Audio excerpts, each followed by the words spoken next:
Happy Sunday, Light Church. Ayan, pwede po bang tayo po tayong lahat? Pati po ang ating mga nasa team online. Hallelujah. You know, isa po sa mga purpose natin is to worship and praise the Lord. Amen. Parang hindi.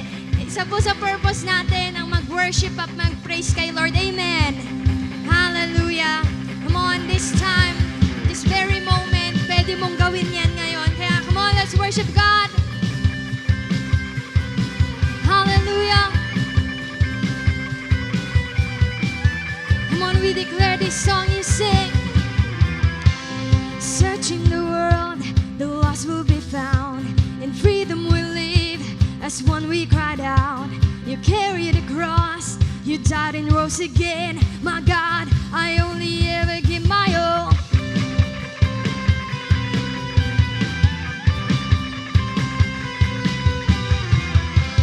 You sent your son from heaven to earth.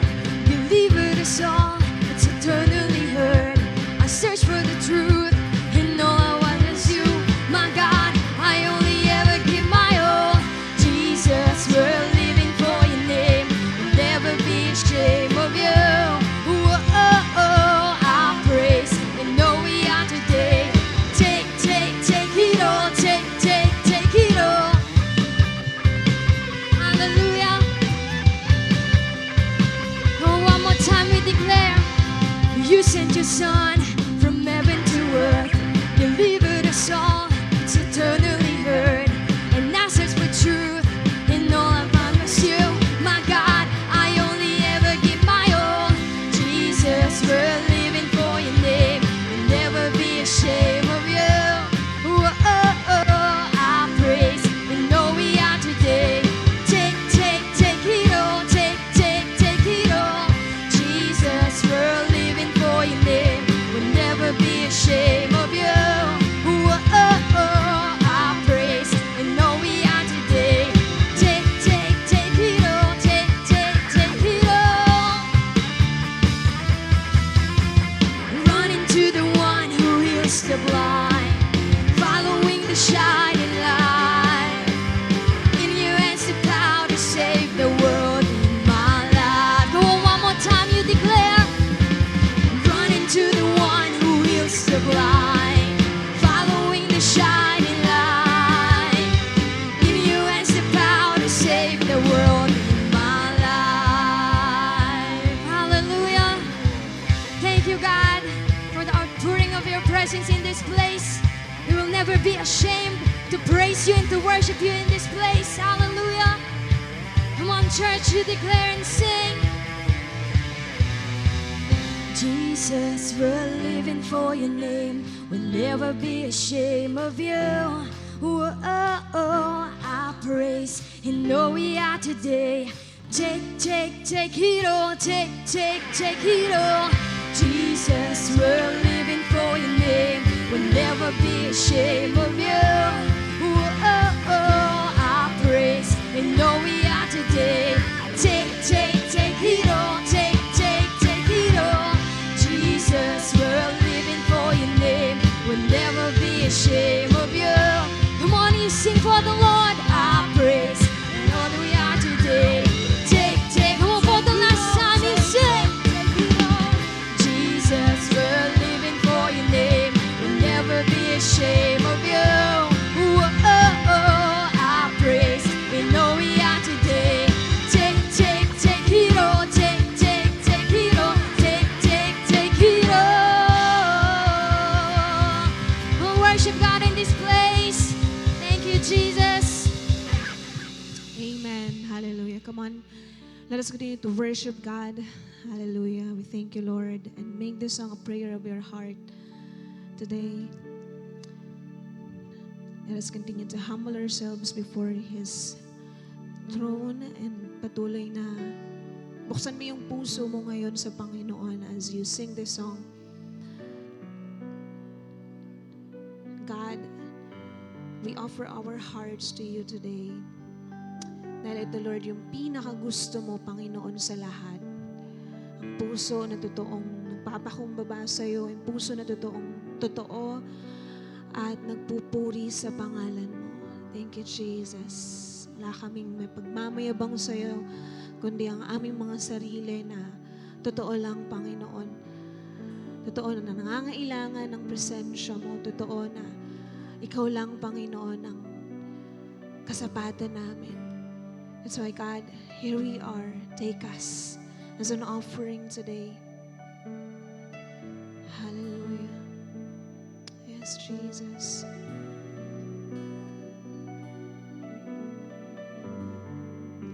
This alabaster jar is all I have of worth. I break it at your feet, Lord. It's less than you deserve. You're far more beautiful, more precious than joy. The sum of my desires and the fullness of my joy. Like you spilled your blood, I spill my heart as an offering to my King. Here I am, take me as an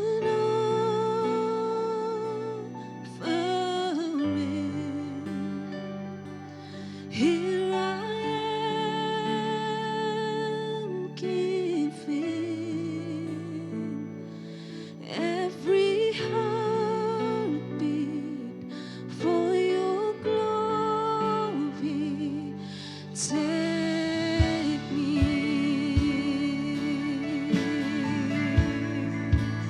yes, Jesus.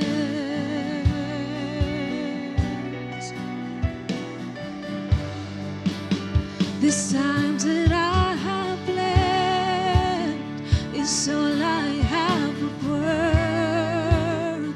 I lay it at your feet, Lord. It's less than you deserve. And though I've little strength, and though my days are few, you gave your life for me, so I believe my life for you. Like you spilled your blood, I spill my heart as an offering to my King. Like you spilled your blood, like you spilled your blood, I spill my heart as an offering to my King. Here I am, yes, Jesus, take me as an offering,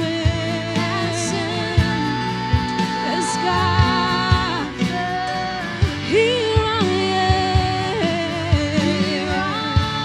we're giving to you every heartbeat for you. Once again, here I am.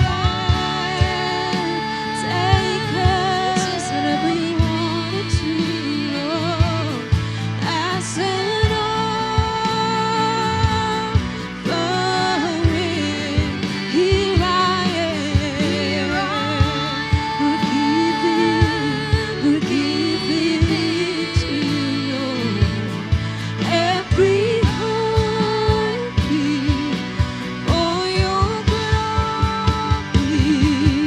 Take me, oh God, this is our prayer.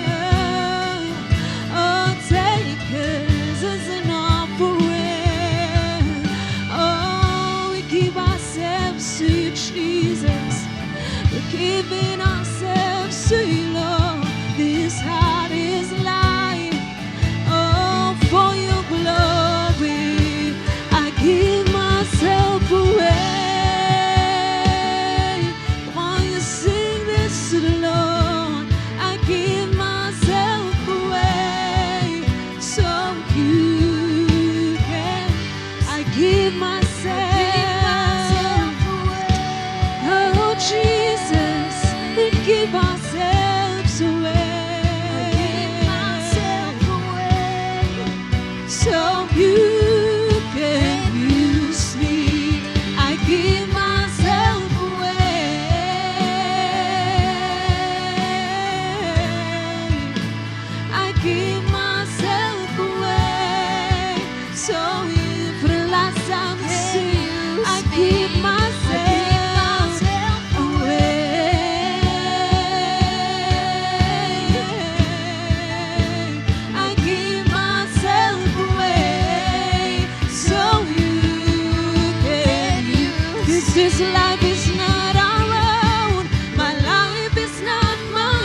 is worthy. Say, you are worthy.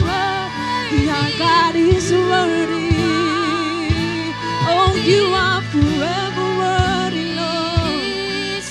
You forever worthy. Sing, you are worthy. You've always been so worthy. Our King, our Lord. Oh, gee, for the last time I say, you are worthy. You are worthy. You're forever worthy. Here we are, Lord. Here I am. Take me as an offering. Here I am. Here I am. Give me every heartbeat for your good. Come on, church, let us sing it. Here I am. Take me as an offering.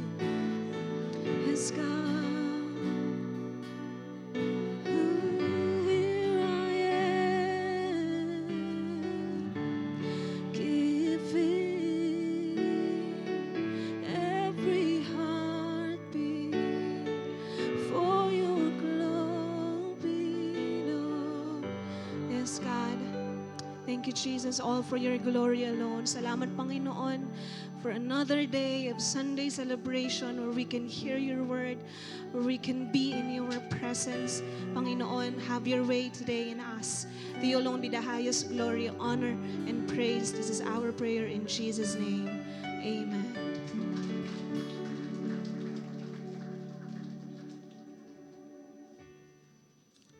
Amen po. Sige po mga kapupo tayo. Ay, mapagpalang umaga po sa lahat. Ayan po, worship pa lang, talagang damang-dama na po natin ang presensya ng Panginoon. Amen. So, but did you know that giving is also our worship to God?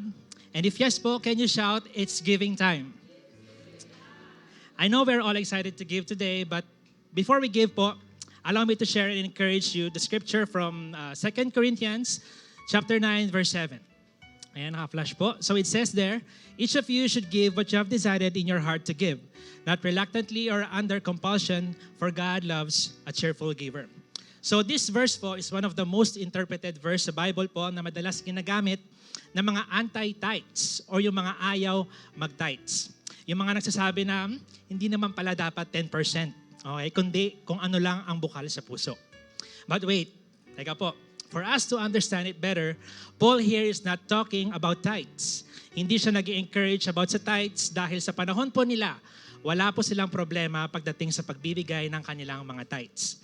Dahil malinaw po sa kanila ang Malakay chapter 3 verse 10.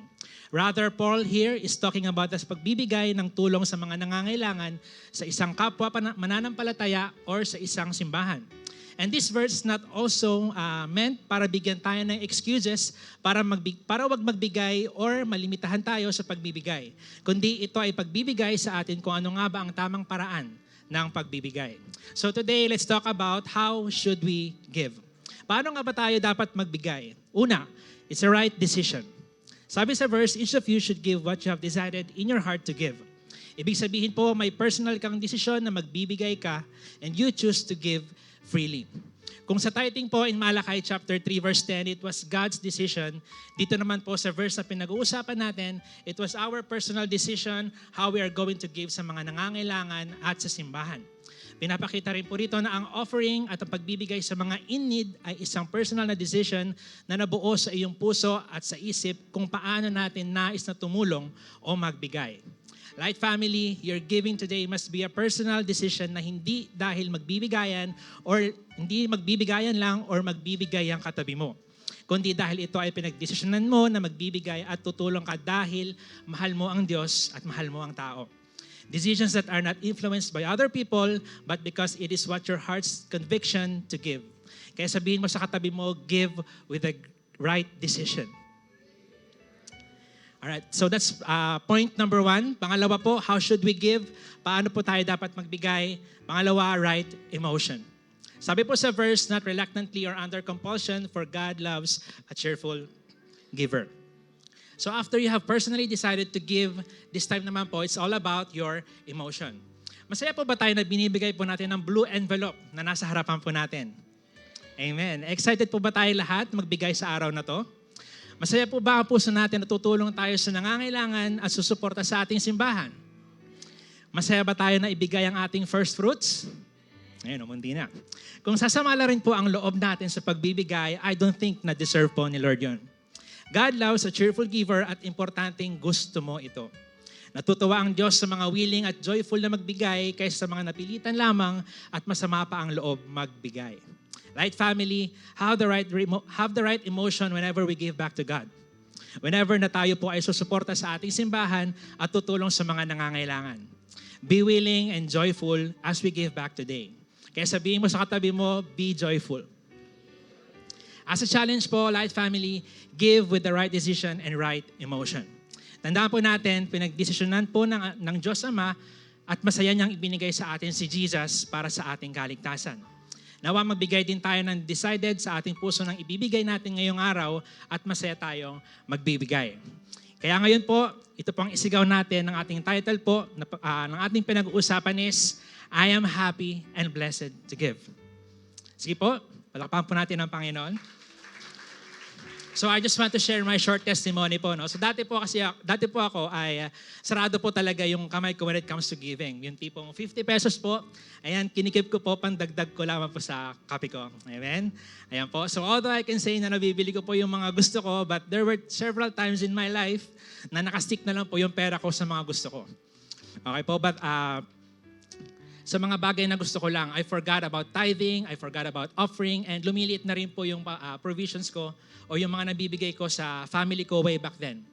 Dahil sarili ko na lang yung iniisip ko. And I can feel the drought financially kasi although I am working po, nagkukulang pa rin po when it comes to my personal expenses plus other things. And then from that situation that I have been, inayos ko lahat ng mga lapses ko, inayos ko lahat ng mga mishaps sa buhay ko, and hanggang sa nakasanayan ko na po ulit na magbigay ng tama kay Lord.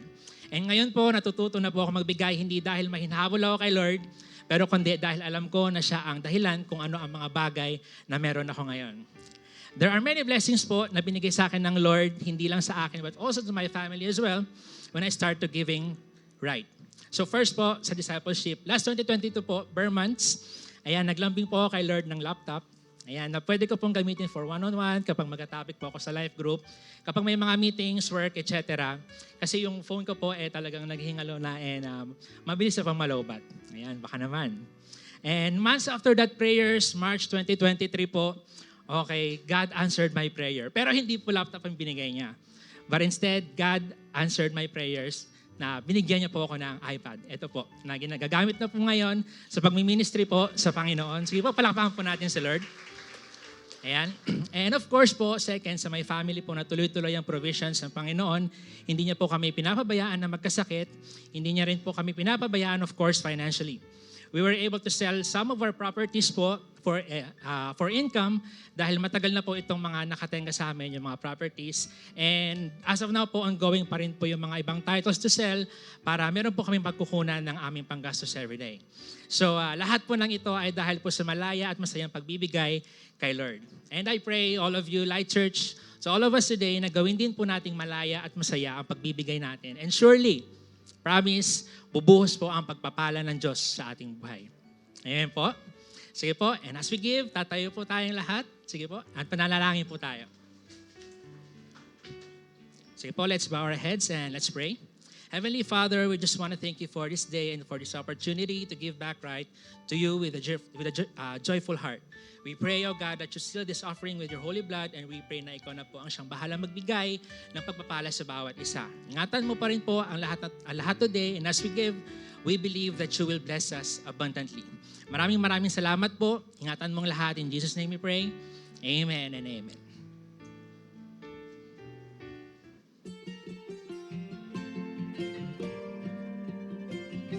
Hello, Light family, magandang araw po sa inyo. Today I want to share with you my testimony about first fruit.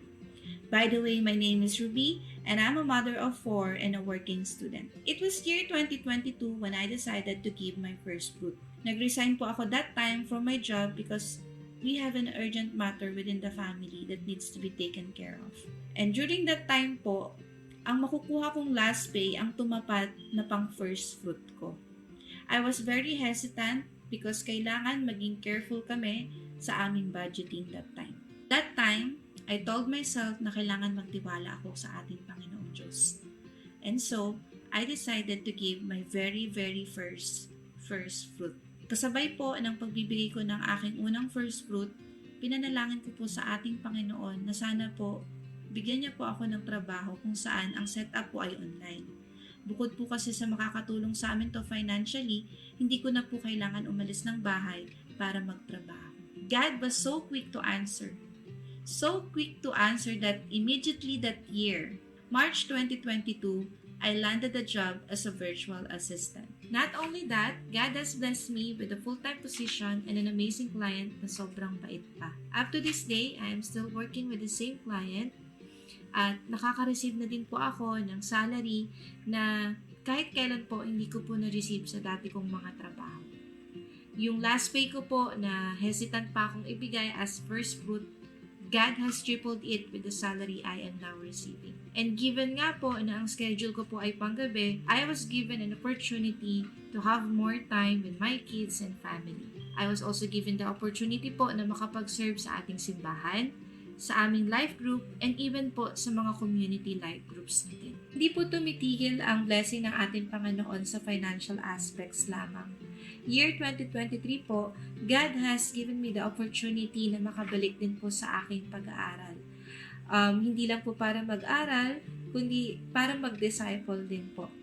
Some of my classmates po ay invited ko na rin po sa ating simbahan, and 5 of them are actively joining na ng life groups po as of today. Hindi rin po ako pinabayaan ng ating Panginoon with regards po sa academics because sa ngayon po, isa po ako sa mga top students sa aming classroom. Pagdating naman po sa spiritual aspect, God has helped me grow in leading a group of young and single moms kung saan dalawa po nga sa kanila kakagraduate lang po ng SOTU last year, December 2023. And one of the sweetest and greatest answered prayer that I received from the Lord is nung nakasama ko na nga po ang aking asawang si Sam sa pagsiserve sa ating Panginoon.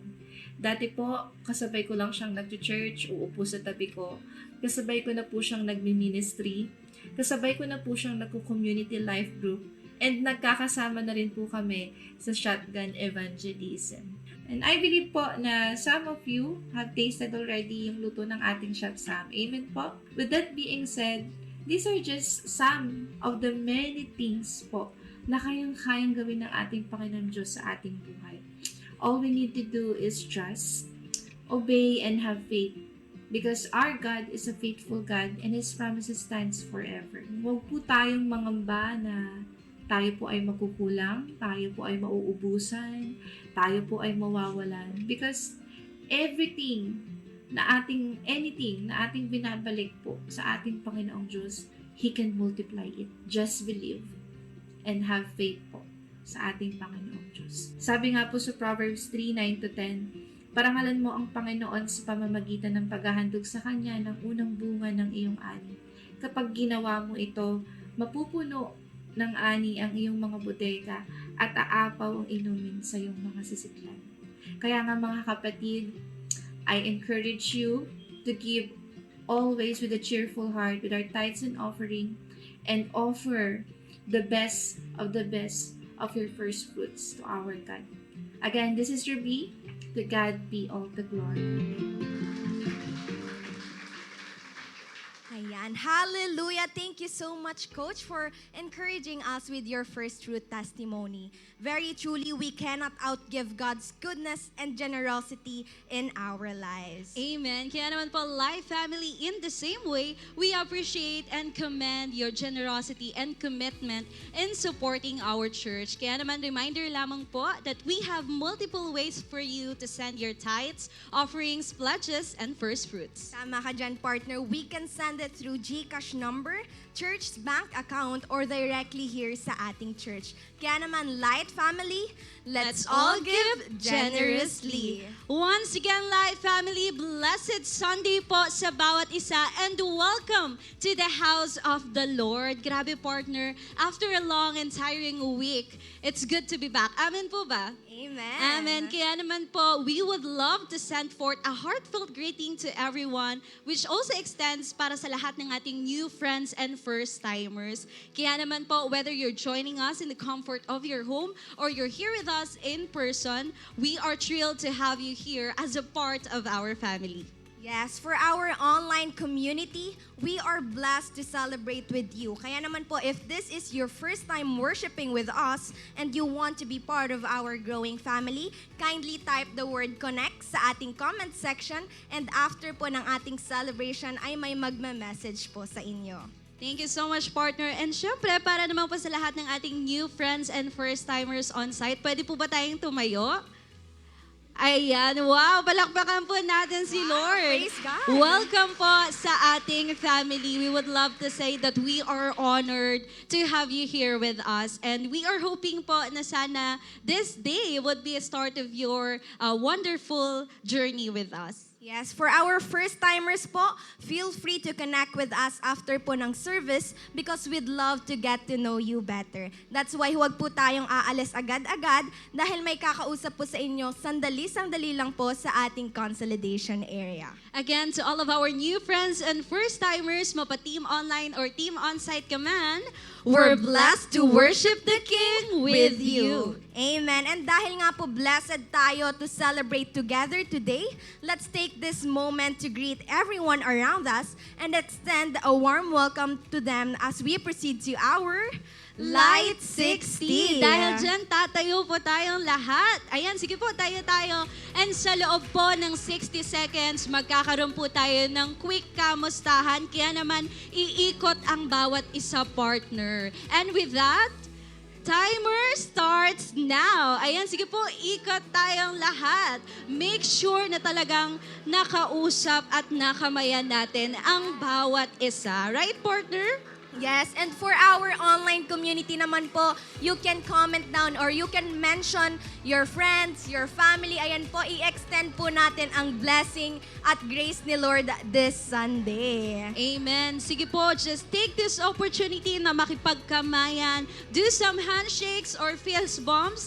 Just make sure po na nabate talaga at nakawayan mo ang bawat isa. It's actually a good opportunity, partner, para makakilala ng ibang kapatid natin sa pananampalataya. Hindi lang yung mga ka-life group natin. Tama ba? Tama ka dyan, partner. Ayan po, sige, sulitin po natin ang pagkakataon na to para makamusta at kilalanin ang bawat isa.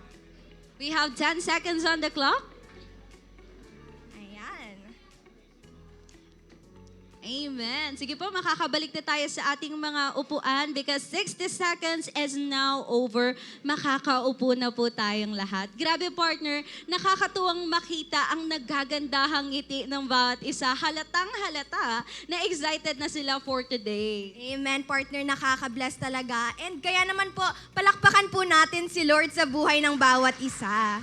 Amen. And this time, Light Family, we will proceed about the latest news and updates sa loob ng ating simbahan. Kaya naman po, to stay connected and updated, it's now time for Light News. Light Family, this is a very important announcement po. Next Sunday, February 4, 2024, there is a scheduled citywide power interruption. And dahil po dito, all of our celebrations will be moved on Saturday, February 3 po ito. We will still be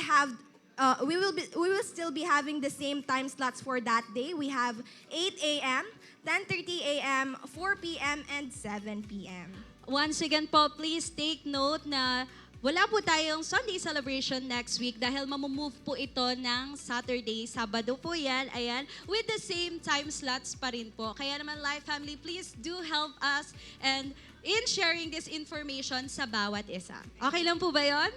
Amen. Thank you so much, partner. And for more details and inquiries about the latest news in our church, you may contact your network leader or your mentor. Thank you so much, partner. And before anything else po, Light Family, meron lamang kaming mga kaunting paalala. At isa na nga po dyan is the fact that we are highly encouraging everyone to please put your phones into silent mode. And kung possible po, pwede po natin itong i-turn off nang sa gayon, makapag-focus tayo in studying the Word of God maya-maya lamang. Ayan, thank you so much, partner. And thank you po sa mga nakapag-silent na ng kanilang cellphones. And also, if you have your Bible, pens, and notebooks, pwede na po natin itong gamitin para makapag-take notes. Kaya naman po, Light Family, are you still excited? Amen, partner. We are all unquestionably excited to be inspired, enlightened, and uplifted. Kaya nga together, let us all open our hearts wide to receive the blessings that comes from the Word of God. With a huge warm of applause, delivering to us the Word of God, let us all welcome Pastora Jennifer Madronio. Magandang araw po sa ating lahat. Nakamusta nyo na po ba ang inyong mga katabi? Ayan. Kilala nyo po ba yung katabi nyo? Ayan. Kilalanin nyo po kung di nyo pa po kilala. Baka ilibre kayo niyan mamaya. Ayan. So, sa mga nasa online po natin, pakitype naman po, tamang desisyon na nandito ka ngayon. Sabi mo rin po sa katabi mo, sa mga nasa on-site naman, sabi mo, buti na lang nandito ka. Ayan. Sino po dito ang excited kasi alam niya may gagawin si Lord sa kanyang buhay ngayon? Amen. Now, bago po tayo magtuloy-tuloy sa word ni Lord, no, meron lang po akong praise report. Kahapon po ay officially nilaunch po natin ang ating very own evangelism track na Restart. Ayan. At nakapag-train po tayo ng 100 plus na delegates. Ayan. Palakpakan naman natin si Lord. And hopefully po, ang mga yan po ay talagang ready ng sumabak sa mission. Ganyan po tayo kaseryoso sa mission natin ngayon. Sino po dito naniniwala sa lahat ng mga nangyayari sa paligid natin ngayon? Talagang hindi na po ito panahon para maglaro. Panahon na ito para mag-mission. Amen po ba? Sabi mo nga sa katabi mo, mag-mission ka. Ayan. So, speaking of mission, sa atin pong series na pinamagatan nating Mission-Minded, so binigyan po tayo ni Lord ng fuel in doing this. Pinag-aralan po natin yung love as the motivation kung bakit natin ginagawa ang ating mission. And then last week naman po, we talked about kingdom investment as a mindset. But you know po, sa lahat ng yan, any potentially powerful group or movement, pwede pong malakas yan sa simula. Pero eventually, pwede po yung manghina, pwede po yung makurap, pwede rin pong masira yan kung hindi po ipagpapatuloy sa pamamagitan ng mga solid na virtues. Okay? That is why may kinalaman po dyan yung pag-uusapan natin. Sabihin nyo nga po, virtue. And so ano po ba ang virtue? Ang ibig sabihin po nito, a behavior showing high moral standard or a particular moral excellence, commendable quality or trait na trademark po ng isang proponent. So in Tagalog po, katangiang may mas mataas na uri ng kabutihan. Okay? Pag sinabing virtue, ito yung moral excellence. Okay? Now, in history po, merong isang taong pangalan niya si Benjamin Franklin. Yan. Sino po nakakakilala sa kanya? Familiar po ba? Okay? So, si Benjamin Franklin po, one of the founding fathers of the United States, ay gumawa po ng ilang mga virtues or nagpauso ng ilang mga virtues na sumikat. At ilan nga po sa mga ito, una yung sabi niya, love your enemies for they tell you your faults. Do you agree? Yung mga kaaway daw po natin na nagsasabi ng mga mali sa atin. Okay? Another, sabi niya po, never leave that till tomorrow which you can do today. Huwag daw ipagpaliban bukas yung kaya mo namang gawin ngayon. Kaya, yung mga sinampay nyo po na natututong na, hanguin nyo na po at itupi na, okay? So, ito pong si Benjamin Franklin, he was born in a middle-class family. Isa po siyang scientist, writer, inventor, politician, businessman. Pero alam nyo po, lahat ng mga titles na yon, those are all good. Pero yung kanya mga virtues, ito po yung talagang nag-influence sa Amerika, and by these virtues, Franklin became one of the powers behind declaring the independence of the United States mula sa Britain. Wow. So, ngayon, alam niyo na. Sabi mo sa katabi mo, ngayon, alam mo na. Okay. So, ang tindi po ng kayang gawin ng virtue ng isang tao, kaya niyang palayain ng isang bansa. Tama po ba? Pero alam niyo po, may kilala akong mas dakilang tao pa kaysa kay Franklin na by his virtues on his mission, hindi lang po isang bansa ang pinalaya niya, pero ang sangkatauhan. At yun po ay walang iba kundi ang ating Panginoong Jesus. Ayan. Kaya po this time, no, babasahin po natin ang virtues ng ating Panginoong Jesus. Let's open our Bibles to the book of John, chapter 12, verses 24 to 26. Tatayo po tayong lahat bilang paggalang sa pagbasa ng salita ng Diyos.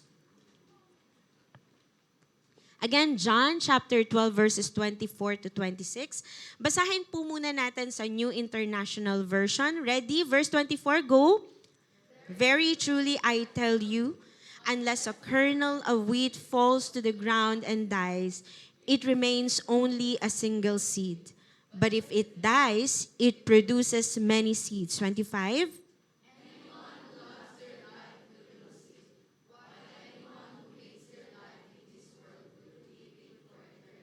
26. Whoever serves me must follow me, and where I am, my servant also will be. My Father will honor the one who serves me. Babasahin ko po sa Pinoy version. Tandaan nyo, unless mahulog sa lupa at mamatay ang isang butil ng wheat, mananatili itong nag-iisa. Pag namatay na to, nagbubunga to ng marami. Kung mahal mo ang buhay mo, mawawala to sa'yo. Pero kung di mo mahal ang buhay mo dito sa mundo, maliligtas mo to para sa buhay na walang hanggan. Ang gustong mag-serve sa akin ay dapat sumunod sa akin para kasama ko ang servant ko kung nasaan ako, at paparangalan ng tatay ko ang taong magsiserve sa akin. Ang Diyos pong mapagpala sa kanyang salita. Tayo pong lahat ay manalangin. Salamat po, O Diyos, sa oras na ito na kami dinako nyo sa inyong presensya. Lord, right now we acknowledge your very presence, your thick presence in this place. Ramdam na ramdam namin, Panginoon, na ang pag-ibig mo, ang kapayapaan mo ay nananahan sa lugar na ito. And Lord, we are so excited kasi alam namin this is not an ordinary Sunday. May gagawin ka sa buhay namin. May breakthrough ka, Panginoon, na nakaabang para sa aming lahat. And so this day, Lord God, we humble ourselves. Humihingi kami ng tulong, Panginoon. Palawakin mo yung aming comprehension. Tulungan niyo po kaming ma-absorb ang inyong salita. Basagin niyo ang aming mga puso. Lord, we set aside any pride or anything na pwede maging obstacle para po kami ay mabago. Transform us with your word. And Lord, just use me as a vessel, pero ikaw po ang mangusap at magministeryo sa bawat isa. Have your way in our midst and be glorified, O God. This is our prayer in Jesus' name. Amen. Amen. Tayo pong lahat ay makakaupo.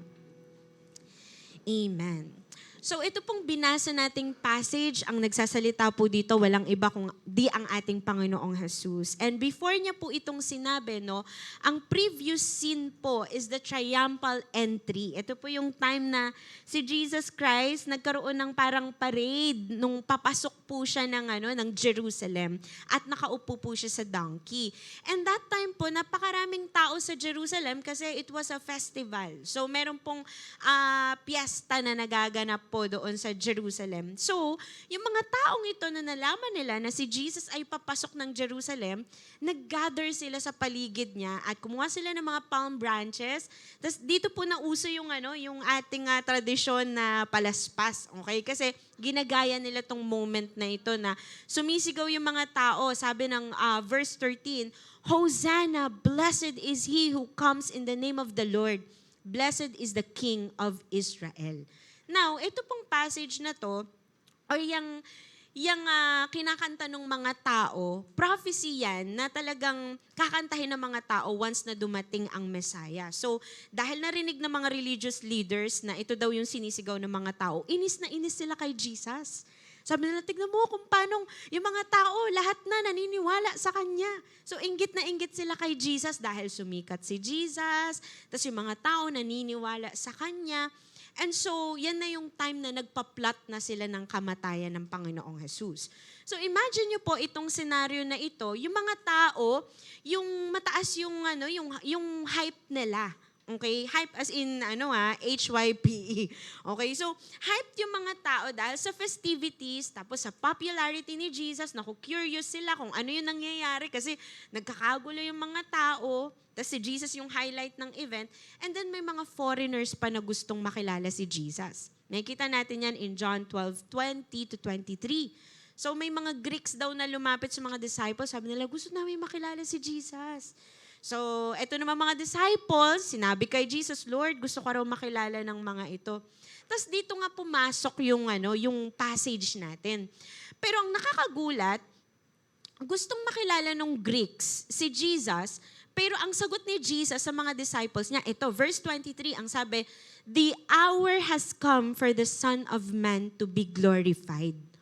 Parang medyo nalito ako kasi palaisipan sa akin to kasi usually, nung simula ng ministry ni Jesus, kapag kayong, di ba kagaya ng wedding in Cana, kapag kayong parang pino-force siya ng ibang tao na ipakilala na kung sino siya as a Messiah, ang sagot ni Jesus, it is not yet time for the Son of Man to be revealed.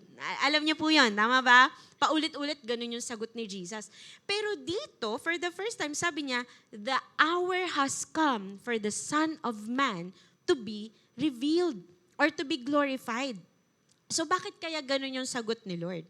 Now dito po pinapakita ni Lord na habang yung mga tao overwhelmed sila sa kasikatan ni Lord, overwhelmed sila sa nangyayaring festivity, sa glory ng Diyos, okay, na ang iniisip nila, si Jesus ay parang King David na paparada, magiging hari siya ng Jerusalem.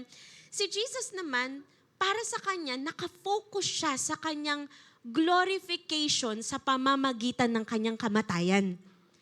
Hindi siya nakafocus sa kanyang popularity. Hindi siya nakafocus sa festivity na nagaganap. Naka-mindset na siya na mamamatay ako, magsasuffer ako para sa sangkatauhan. Amen? So, dito makikita natin na ang glory ni Lord ay tungkol sa kanyang misyon. Ang glory niya ay tungkol sa kanyang kamatayan, hindi sa kanyang kasikatan. Hindi kagaya sa panahon natin ngayon na kapag sinabing glory, it's about fame. It's about popularity. And we can somehow relate dito sa hype na nangyayari sa mga Hudyo.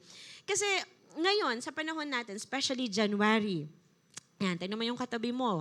Tanungin mo nga siya, may New Year's resolution ka ba? Ayan. Usually, di ba kapag January, dyan dudumog yung mga tao sa simbahan, di ba? Kasi New Year's resolution na naman. O di kaya naman, kapag may mga event talaga sa church, aaten yan, seek first. Ayan, may mga mission. Okay? Yung mga tao talaga nahahype sila ng mga events, right? Kasi every January, ang mga tao, meron silang expectation na, ay, kailangan, pampaswerte ba? Parang ganun, pampaswerte ba para yung taon ko swertehin? Kailangan January, nasa simbahan ako. Yan, nahahype tayo dun sa event, right? We don't want to miss out on the glorious moments na ine-expect natin this year. Tama po ba? Amen? Pero alam niyo po ba kapatid, kung hype lang or curiosity lang or in a way pampaswerte lang ang dahilan bakit tayo nagpupunta sa simbahan pag January or bakit tayo umaattend ng mga events, tapos umiiyak ka pa nung nagsusulat ka, supporter ng mission. Di ba? Nag-sign up pa tayong ganun. Kung yun lang ang dahilan, dahil yung mga tao ginagawa rin yun at yun yung atmosphere, I wanna tell you, it's not enough. Kung nahahype lang tayo, dahil excited tayo, January na naman. It's not enough para itawid tayo sa buong taon. It's not enough para maging mission accomplished tayo. Kailangan meron tayong pinanghahawakan na mas matindi pa kesa sa feelings lang at sa hype ng atmosphere. And what is that? That is virtue. Sabihin niyo po ulit, virtue.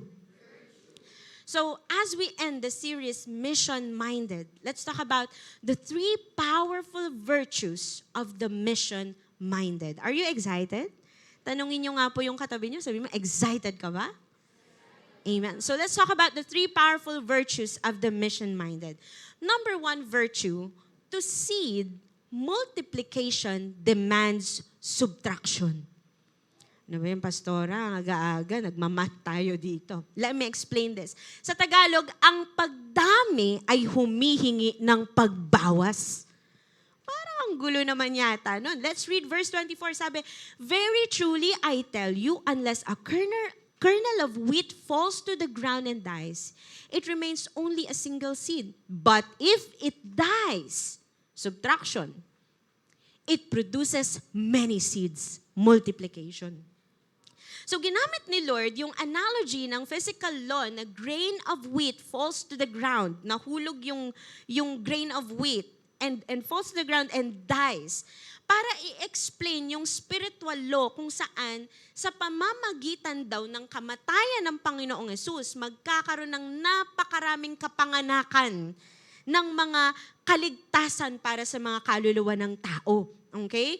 At ito po, ang pinatutukuyan po nito, walang iba, kundi ang sacrifice na gagawin ni Christ by His sufferings, His death, and His resurrection. Okay? Ang illustration is also what happens in the actual farming site. Ang isang grain po ng wheat, mananatili siyang, by the way, nakakita na po ba kayo ng grain ng wheat? Yan. Nakakita na po ba kayo ng butil? Ng palay. Nakakita na po ba kayong ganon? Okay. Sa mga hindi pa po, congrats. Ito po yung itsura nun. Congratulations, nakakita na po kayo ngayon. Okay, so, ang grain of wheat po, yung isang butil na yan, mananatili lang siyang isang butil. Mananatili lang siyang mag-isa unless siya po ay isaboy at itanim. Naunawaan po ba natin? Okay, once na ito'y itanim sa lupa na parang binabury, okay, parang nililibing, yung life germs na tinatawag, life germs nung butil na yon lalabas, sasabog siya.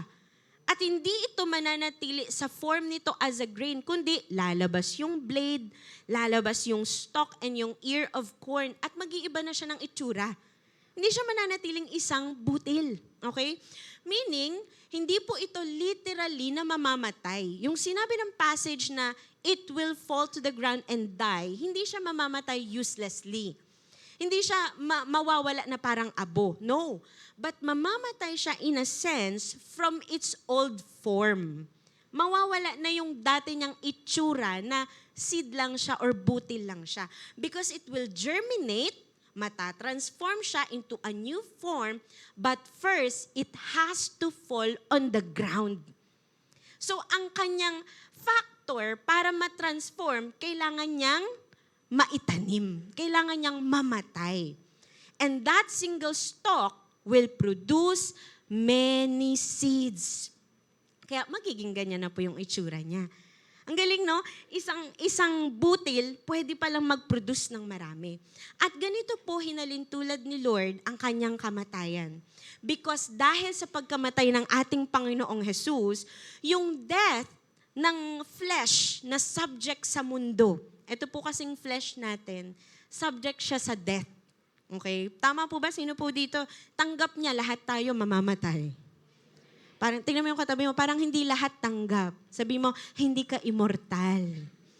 Kahit pumapasok ka kapag may bagyo, hindi po tayo immortal. Lahat po tayo subject to death at tong katawan na ito, mamamatay at maaagnas. Yan po ang law ng ating flesh. Okay? Now, si Jesus Christ, nung siya po'y nagkatawang tao, siya po ay dumaan sa kamatayan. Like a kernel of wheat, siya po ay naitanim. Pero, yung kanyang buhay ay nag-transform into a life-giving fruit na nag-produce po ng maraming buhay para sa ating lahat. Kaya po simula noon ang mga mananampalataya ng Panginoong Jesus, lahat ng mananampalataya kay Christ naka-receive po ng kaligtasan. At hindi po nanatiling patay ang Panginoon. Hindi rin po useless ang kanyang kamatayan, kundi He became the firstborn from the dead to be resurrected Kaya po tayo ngayon, ng mga Kristiyano, ng mga anak ng Diyos, if we die, after our death, we will experience eternal life. At sa kanyang tinakdang oras, mararanasan din po natin yung resurrection. Okay? At dahil po dito, siya ang nagbibigay buhay sa lahat ng mananampalataya sa kanya. Amen? Pwede ba palakpakan natin si Lord?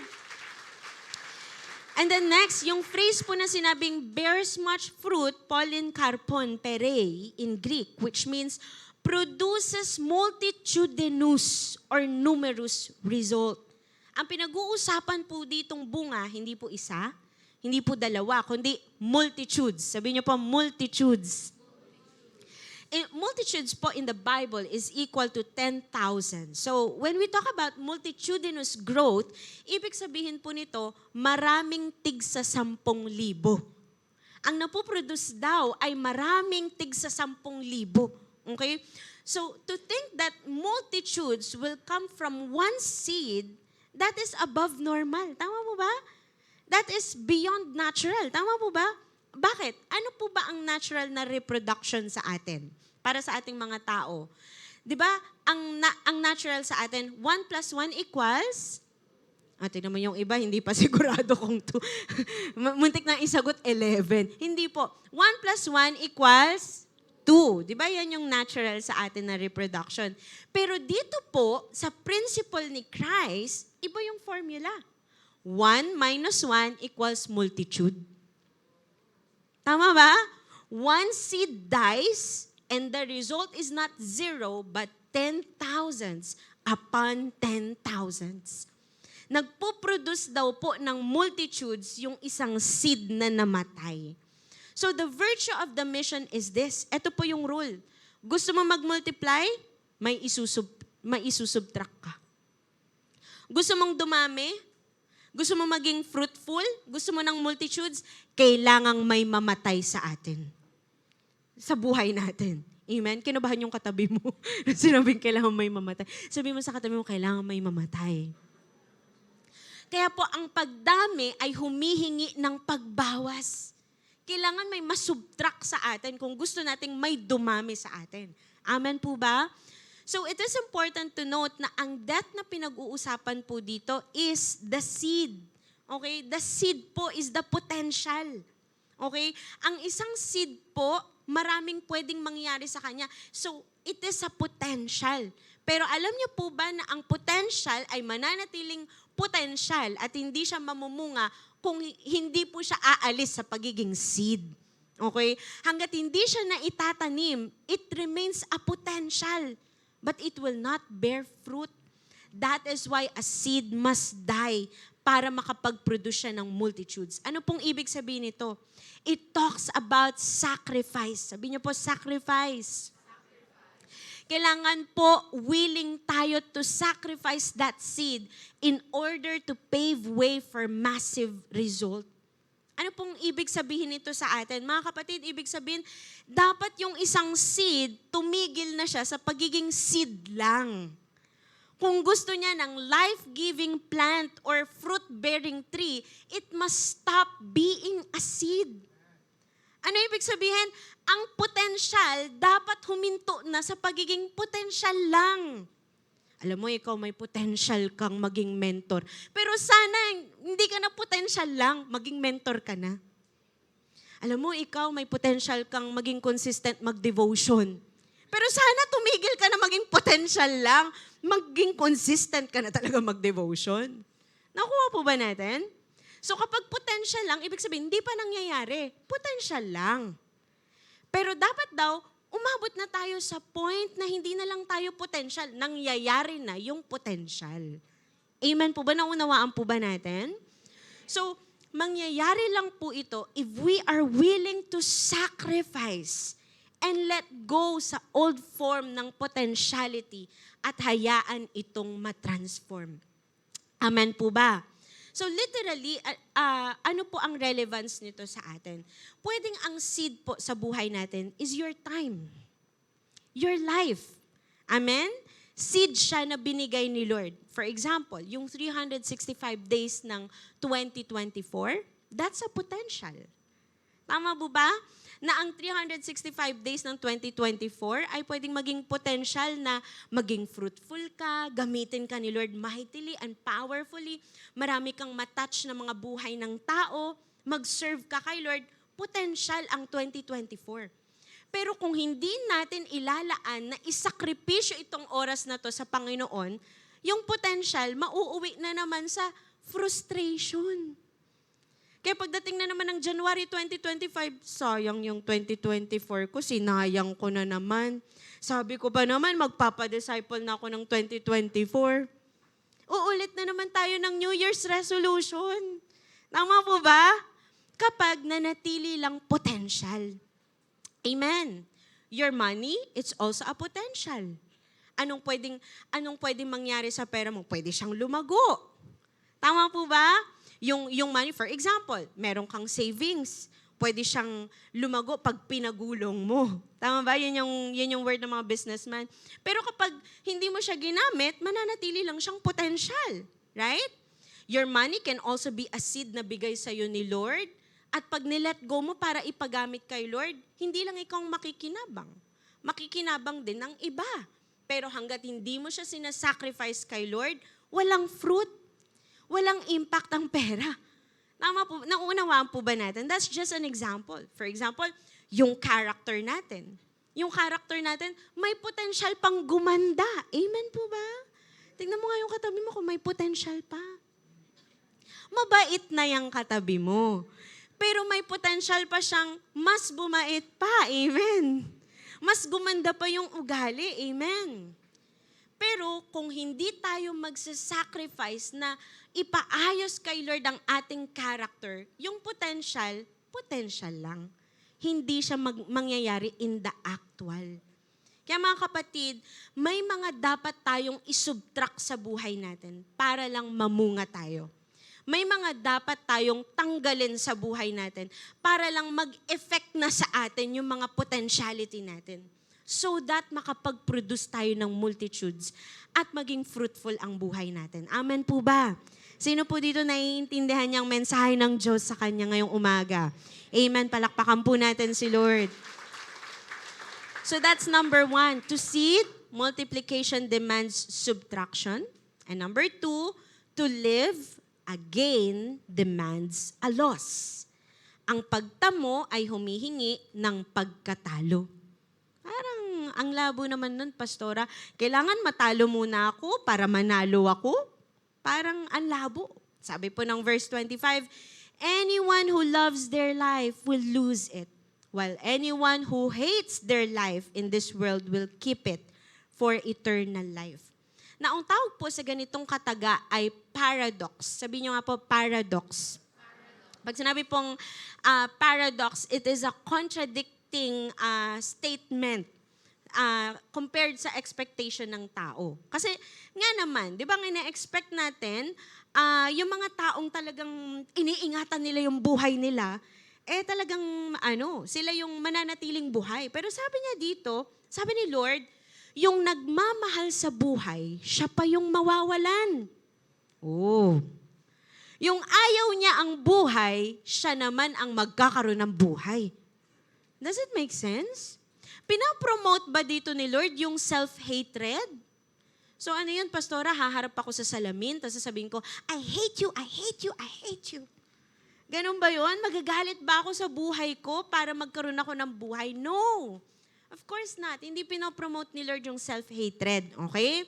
Kasi even si Lord, ginawa niyang standard yung pagmamahal sa sarili ng pattern para mahalin natin yung iba. Ito yung pinag-usapan natin last week. Sabi, love your neighbor as you love yourself. So, hindi ayaw ni Lord na mahalin mo rin yung sarili mo. Okay? The idea ng hatred po dito is actually not about anger towards the self. Hindi ito yung galit ka sa sarili mo. But it is making a choice in exchange for another. May pinili ka, may dalawang option, tapos may pinili ka na mas priority mo. Naunawaan po ba natin yon? Okay. So, ito po ay tungkol sa labanan ng earthly life versus the spiritual life.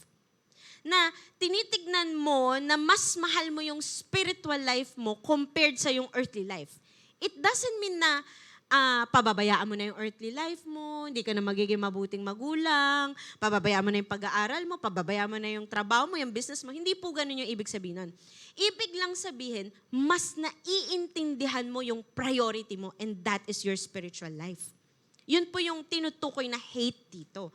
Yung sinasabing, ang sino mang nagmamahal sa buhay, yung buhay po na tinutukoy dito is earthly life. Yung buhay natin dito sa lupa.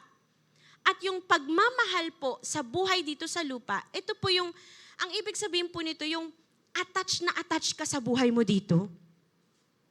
So sobrang attached mo, talagang invested ka sa buhay mo dito sa mundo. Talagang grabe, talagang niyayakap mo yung reputasyon mo, inaalagaan mo talaga ng husto. Di ba? Yung katawan mo, you're attached or invested ka sa yung katawan. Talagang hindi ka pwedeng magutom.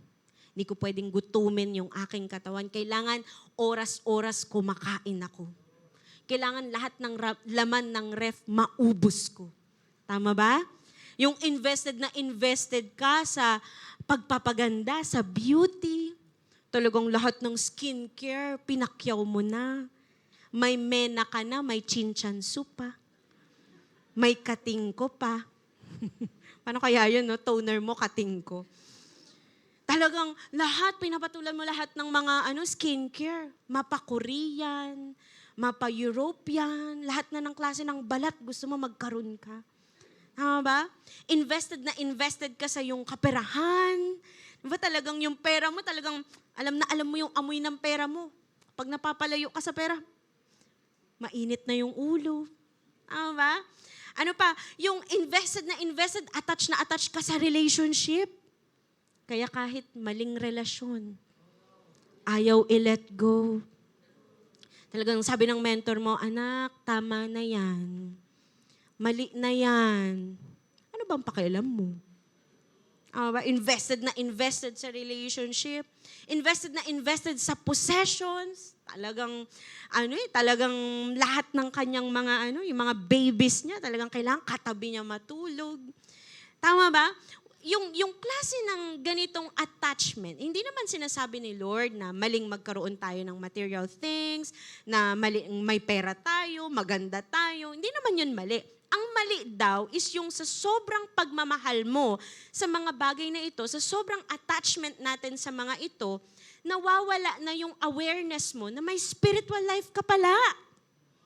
Nawawala na yung hindi mo na naaalala, may eternal life ka pala. Amen. Sa paanong paraan po ito nawawala?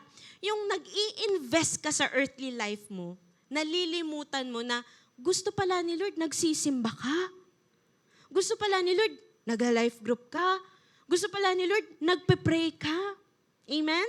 Gusto pala ni Lord, nagbabasa ka ng Biblia.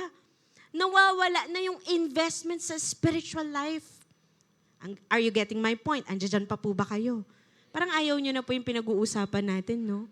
Sometimes talagang grabe tayong makakayod. Yung kapag sa trabaho, talagang kahit may sakit ka, talagang babangon ka.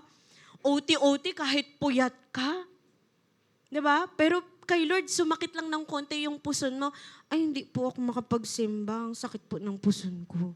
Pero kapag trabaho yun, talagang babangon ka kahit, alam mo yun, hirap ka na. Are you getting the point? Yung mas priority pa yung earthly life kesa sa spiritual life. Hello? May kausap pa po ba ako? Pero yung tao daw po nagalit daw sa buhay sa mundo, okay? Ito yung mga tao na hindi naman sila yung winawaldas na lang nila yung pera nila kasi may spiritual life naman sila. Hindi naman sila yung absent sa work. Total, mas importante yung pag-church. Hindi po ganun Ibig ko sabihin, ito yung mga tao na excellent din sila sa pag-aaral. Excellent din sila sa trabaho, sa business. Excellent sila bilang magulang. Pero yung buhay nila sa mundo, they love it less. They esteem it less. Hindi sila attached dito. Hindi sila obsessed dito. Hindi sila nakatali sa earthly life nila. Kaya pag tinawag sila ng Panginoon para sumunod sa kanyang purpose, oo kaagad sila. Amen. So, ibig sabihin, yung worldly life nila, yung buhay nila dito sa mundo, hindi sila takot na pakawalan. Amen po ba? Hindi sila mabilis ma-impress sa mga bagay sa mundo. Hindi sila nakikipag-compete sa ibang tao to get everything in the world. Amen. At nakikita nila yung mga bagay na may eternal significance. Kaya yung buhay nila dito sa mundo, ginagamit nila for eternal purposes. Are you getting the point? Kaya po ang mga tao na in a way galit sa buhay nila dito sa mundo or hindi nila ganun ka-attach, hindi sila ganun ka-attach sa buhay nila dito sa mundo, hindi sila madaling ma-distract sa worldliness at sa sinful desires. And so, these are the people according to the Word, according to Jesus Christ, that who will keep their lives, who will see their lives na talagang nagpapagamit sila unto eternity. Amen po ba? Sino po dito naunawaan niya yung pinag-uusapan natin? Amen. You know mga kapatid, marami pong tao ngayon sa mundong ito in competition with other people. Laging parang kala mo nakikipagkumpetensya lagi sa ibang tao. Napansin niyo po yun sa generation natin? Parang lagi may kompetensya, no? Nakikipagkompetensya sa buhay ng iba, nakikipagkompetensya mismo sa buhay para mahanap ang place nila sa mundong ito. People today, whether old or new generation, are too busy trying to find their value sa mundo. Gusto nilang mahanap yung halaga nila para sa mundo. Kung mahalaga ba ako para sa mga tao, sa pamamagitan ng what? Ng fame, ng kasikatan, ng pera, ng beauty, ng approval. Kaya marami pong tao ngayon, pagod na pagod. Kakahanap ng approval. Kakahanap ng value sa mundong ito. They want to make the best out of this earthly life. Kaya lang sasabihin sa'yo ng fame, sasabihin sa'yo ng kasikatan, huy, hindi ka masyadong sikat sa social media, ba't ganun? Wala ka masyadong likers. Wala ka masyadong followers. Magpabibo ka kasi sa social media. Gandaan mo kasi yung mga post mo, gawin mong witty. Gandaan mo yung mga pictures mo.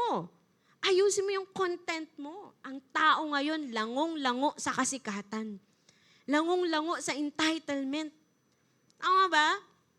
Sasabihin sa'yo ng pera, kulang, kulang, kulang. Kulang pa rin ang sahod mo. Kulang pa rin ang kita mo. Laging kulang, laging hindi sapat. Ang dami mong kailangan, ang dami mong dapat bayaran, ang dami mong kailangan mabili. Magtrabaho ka pa, mag-OT ka pa. Huwag ka nang mag-church. Sayang naman yung sinisimba mo. Makakain mo ba yung pagsisimba mo? Mapambabayad mo ba yan ng tuition? Nakaka-relate ba yung katabi mo? Okay?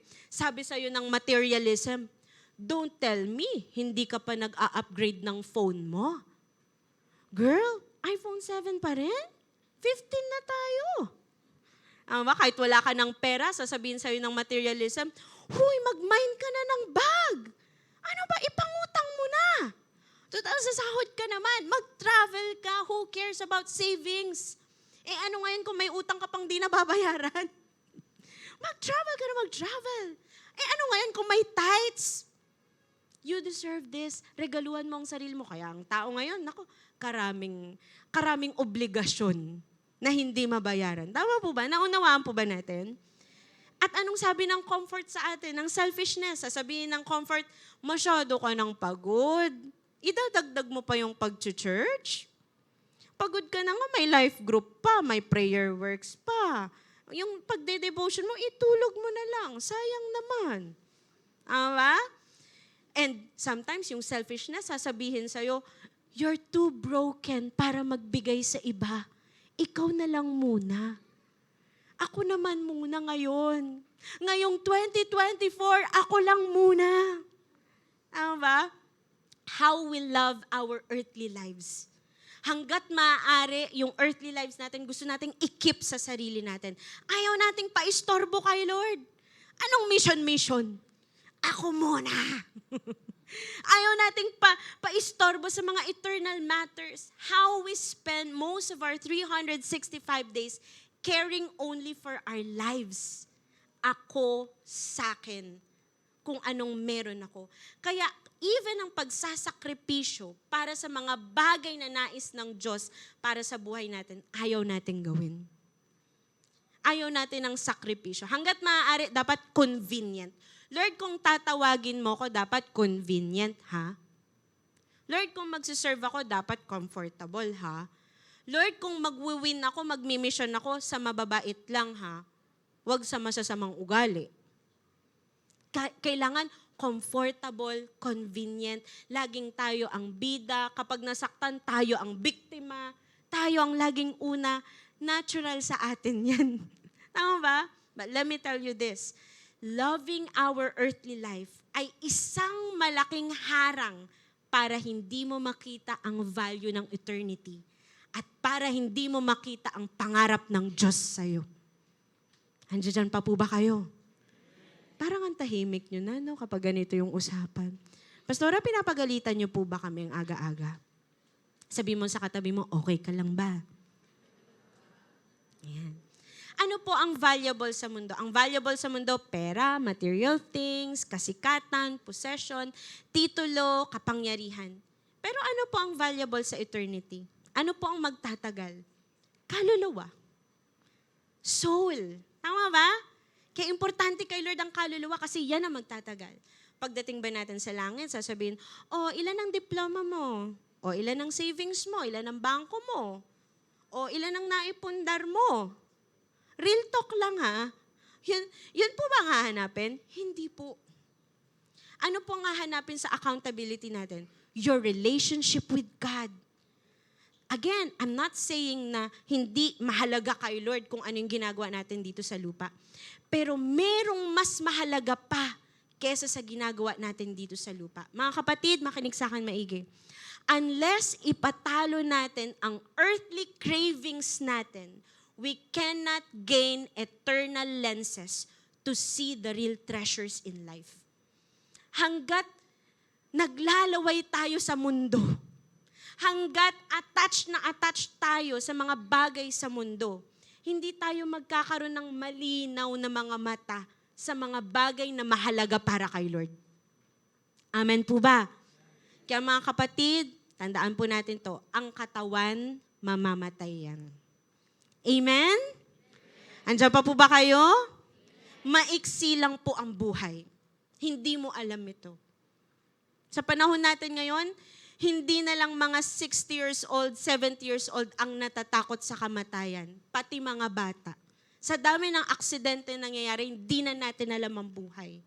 Pero ang kaluluwa, yan po ang mapupunta sa walang hanggan. At yan po ang nagkakaroon ng eternal merit or eternal condemnation. Ang prayer ko, wag sana tayong abutan sa kalokohan at sa kamunduhan. Amen? Dahil kung ano ang pinahahalagahan mong buhay, yan ang magtatakda ng iyong walang hanggan. Kaya mga kapatid, a gain demands a loss.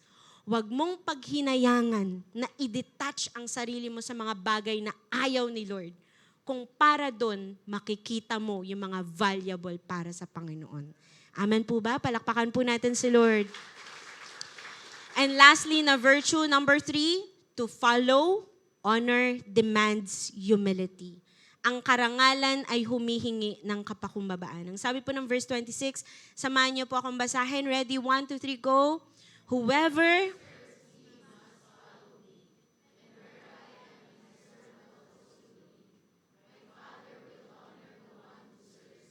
dito po naging practical na po si Lord sa kung ano ang ibig sabihin ng dying to self.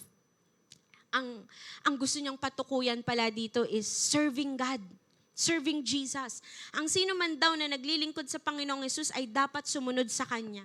At kung nasa ng Panginoon, nandoon daw dapat ang Kanyang mga followers, ang Kanyang mga disciples. The word follow here is akoloutheo in Greek, which means to conform to an example. Yung nahuhulma ka according sa tinutularan mo. So kung si Jesus po, yung tinutularan natin, we say, we're Christians, ginagaya natin si Lord. Ibig sabihin, ang mga servants niya, ginagawa din yung ginagawa ni Lord. Nilalakaran yung nilalakaran ni Lord. Yung example ni Christ, ginagaya natin. And ano po mainly ang nais ni Lord na gayahin natin? The kind of servanthood na in-exemplify niya. Sabi po ng Mark 10:45, the Son of Man did not come to be served, but to serve. Nung dumating po ang Panginoong Yesus on His first coming, hindi po dumating si Lord para magparada lang. Amen. Dumating po siya para what? Para maglingkod. Hinugasan niya ang paa ng kanyang mga disciples. Pumunta siya sa mga may sakit at nagpagaling. Nag-preach siya ng gospel. He served the people. And eventually, He died for the people. Amen? Yun po yung service na nais ng Panginoon para sa mga followers niya. At ang sino mang naglilingkod kay Christ and like Christ, ang sabi, bibigyan daw sila ng honor ng Ama. The word honor is timao in Greek, which means to fix the value or personal esteem. Sa Tagalog po, karangalan, pagpapahalaga o tignan ng may halaga. So, para kay Lord daw, ang pinapahalagahan ng Ama, ang binibigyan ng karangalan ay ang mga taong nagsiserve. Oh, iba to sa atin. Opposite to sa principle ng mundo. Tama po ba? Ang principle ng mundo, pag ikaw yung pinaglilingkuran, aba, ang taas na karangalan nun. Right? Ang mundo po ngayon, kapag may maipagmamalaki ka, yung tinitignan na may mataas kang karangalan, ikaw yung pinagsisilbihan. Ay, ito, may titulo to. Honorable, charba, mga ganyan. So, ikaw yung paglilingkuran. Tama ba? Kaya nga po, gustong-gusto natin, tayo yung pinaglilingkuran, may VIP treatment, may nagsuserve sa'yo. Why? Kasi mas komportable tayo pag tayo yung pinaglilingkuran eh. Amen? Gustong-gusto natin yung, yaya, yung meron kang ganyan, meron kang natatawag na nauutusan. We feel the honor. Kaya nga po, ang tao ngayon, ang goal niya sa buhay, maging komportable. Di ba yung mga magulang natin, yung pangarap nila sa atin, sinasabi nila, ang gusto ko lang naman, maging komportable kayo sa buhay. Kasi yun ang goal natin mga tao. Kaya may there are people na maririnig mo, sinasabi nila, alam mo, ayoko na magtrabaho. Ayoko nang may boss ako. Gusto ko ako yung boss. Magnenegosyo na lang ako. Hindi naman masama. Pero di ba, sinasalamin niya yung desire natin na as much as possible, we don't want to serve. We want to be served. And also sa restaurant, di ba, ayaw nating self-service. But hindi lahat gusto yung self-service. Gusto natin, utos tayo ng utos. Waiter, lalo na kapag anlisamji. Tama ba? Boss, gulay pa. Boss, karne pa. Tignan mo yung katabi mo. Marami nang naluging anlisamji dyan. Dahil boss ng boss. Tama ba? Na minsan, di ba, yung mga bagay na kaya naman natin gawin, gusto natin din minsan iba yung gumagawa para sa atin. Sa bahay na nga lang. Si nanay pa yung tinatanong natin sa medyas natin, na yung medyas ko. Na yung ganito ko, na yung underwear ko. Di ba? Or, meron naman, ayaw niya sa ayaw ko sa madilim. Ayaw ko sa mabaho. Ayaw ko sa mahirap. Di ba mga ganun? Ayaw niya ng mahirap na trabaho. Ayaw niya sa madilim at masikip na lugar. Ayaw niya sa yung mga lugar na mahihirapan siya. Meron naman yung namimili ng status ng kausap, lalo na kapag may pakinabang siya. Ayaw niya pag yung kausap niya, siya pa yung manlilibre, parang, ay, ayoko dito, ako pa yung manlilibre dyan. Dito tayo, ito, ililibre ako nito. Tama ba? Minsan may ganun tayo. Yung mission-minded naman daw siya, pero with class. Magmi-mission ako, pero dun lang sa mga may class. Ay, di ikaw na. Minsan, depende yung pinaglilingkuran kapag may estado sa buhay. Pag may estado sa buhay, talagang serve kong serve. Ay, opo. Pero kapag yung medyo, tingin natin na parang lower status, bala ka dyan. Kaya mo na yan, self-service dito. Ba? Meron naman po, nagsiserve, pero nagre-reklamo. Ako na lang lagi, ako na naman. Kaya minsan parang gusto mo na lang kunin yung trabaho, no? Kaysa makita mo yung sambakol niyang muka. Andiyan pa po ba kayo? May kausap po ba ako? Amen? The point is, sometimes we forget that we are here to serve and not to be served. Amen? All of us, lalo na pag ramdam na natin yung comfort, sa una kapag dumadaan ka sa difficulty, talagang kayod ka kung kayod eh. Pero pag dama mo na komportable ka na sa buhay, kuya, ako'y na. Gusto mo ikaw na yung pinaglilingkuran. Natural tendency natin siya bilang mga tao. Kaya dumarating sa time, ang tingin natin sa iba, sila dapat ang mag-adjust sa atin. Sila dapat ang maging considerate sa atin. Sila dapat ang nagbibigay ng pabor sa atin. And sometimes we forget that we also need to serve people. And we have to be considerate sa ibang tao. Are you getting the point? So mga kapatid, kung gusto talaga natin maging mission-minded, you need to be ready to serve. Amen. Tingnan mo nga yung katabi mo.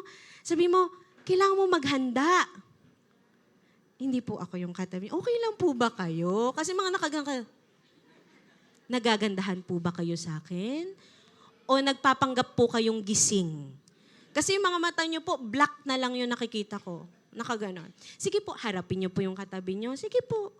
Sige po, kay Lord nyo yan ginagawa, hindi sa akin. Sabihin nyo po sa Kanya, be ready na maglingkod. Amen? Why? Because we are called to serve, not to be served. Yung totoong mission-minded po ay handang maglingkod. At mga kapatid, ang pangako ng Panginoon, lahat ng mga totoong maglilingkod ay paparangalan ng Ama. Sa langit po, sa kingdom ni Lord, ang may honor, yung nag-serve. Hindi yung laging pinaglilingkuran. Amen po ba? Pwede bang palakpakan natin si Lord? Sino po dito may natututunan? Taas nga po yung kamay ng mga may natututunan. Amen. Again, i-recap lang po natin 3 powerful virtues of a mission-minded. Number 1, to seed, multiplication demands subtraction.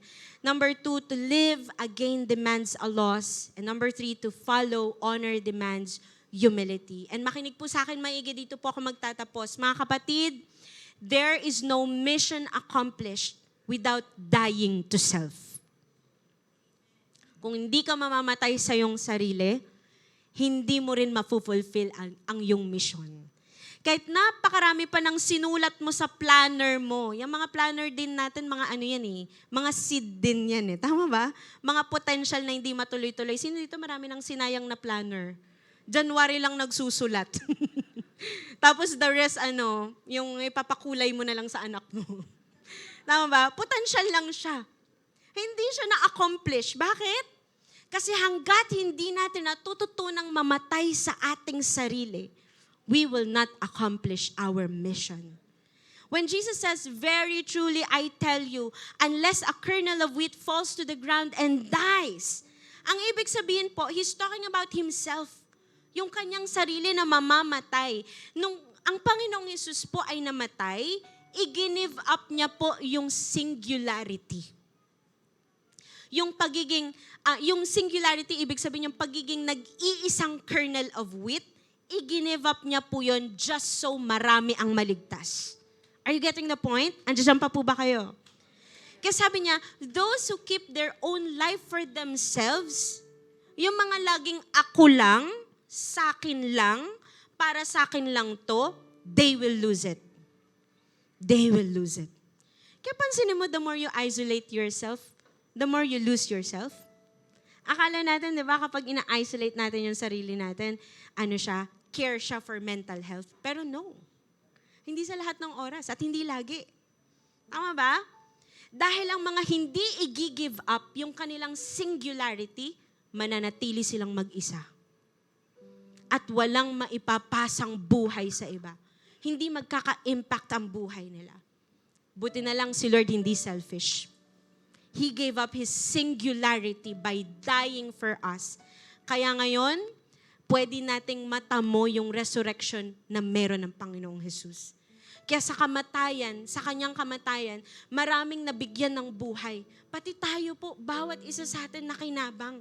So let me just remind you, church, my brothers and sisters, kaya ka nandito ngayon kasi hindi selfish si Lord. Sabi mo nga sa katabi mo, tulungan nyo nga po kung kausapin yung katabi nyo, sabihin mo sa kanya, buti na lang di selfish si Lord.